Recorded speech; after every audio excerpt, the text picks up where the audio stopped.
Znate da postoje bijela jaja, onako kao u filmovima, bijele ljuske? Je, vidjela sam. Je li ih koristite ikad? Ne. Zašto? Zato jer mi se ne sviđaju na izgled. Nisam naučena na takva bijela ljuska. Ja znam od moje bake, jaja su uvijek ovako kokice imale nekakvu ljusku, drugačiju, a ne toliko bijelo kao da je snijeg pao na njih. Vjerujemo da ovo mišljenje dijele mnogi od vas. Kada su jaja u pitanju, navikli smo na ona s ljuskom, smećkaste, točnije oker boje. Jaja s bijelom ljuskom donedavno smo viđali samo u filmovima. Sada ih možemo naći i na našem tržištu. Istraživali smo koja su bolja i postoji li uopće razlika. Osnovne razlike zapravo nema. Razlika je u pasmini nesilica koje nesu jaja. Znači, jaja mogu biti ljuske, bilo bijele boje, bilo smeđe, čak nekad i zelenkaste, plavkaste. Potvrdile su nam to i mlađahne kumice na zagrebačkom Dolcu. To sve zavisi od kokice. Jedne nesu svjetlije, a jedne tamnije, tu ne možete biti baš mjerilo. Imate vi od nesilica bude jako crveno baš jaje, a od grahorastih kokica bude ovak, znači nešto između. Bijela jaja nesu pasmine kokoši koje imaju bijelo perje i to je dakle jedina razlika.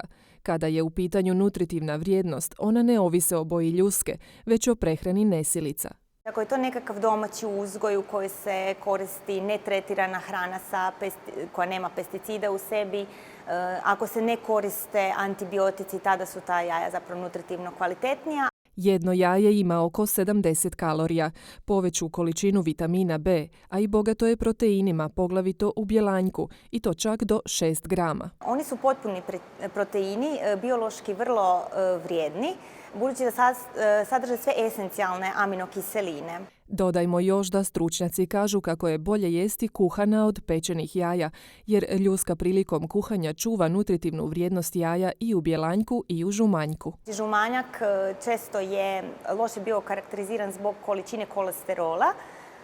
Međutim, moramo znati da je i kolesterol u našoj prehrani bitan zato što je prekursor za nastanak steroidnih hormona, muških i ženskih i spolnih hormona. Jaja su najbolja i najukusnija kada su svježa, ali kako razlikovati svježa od onih starijih? Kako evo kad kupujete prepoznate da su svježa jaja?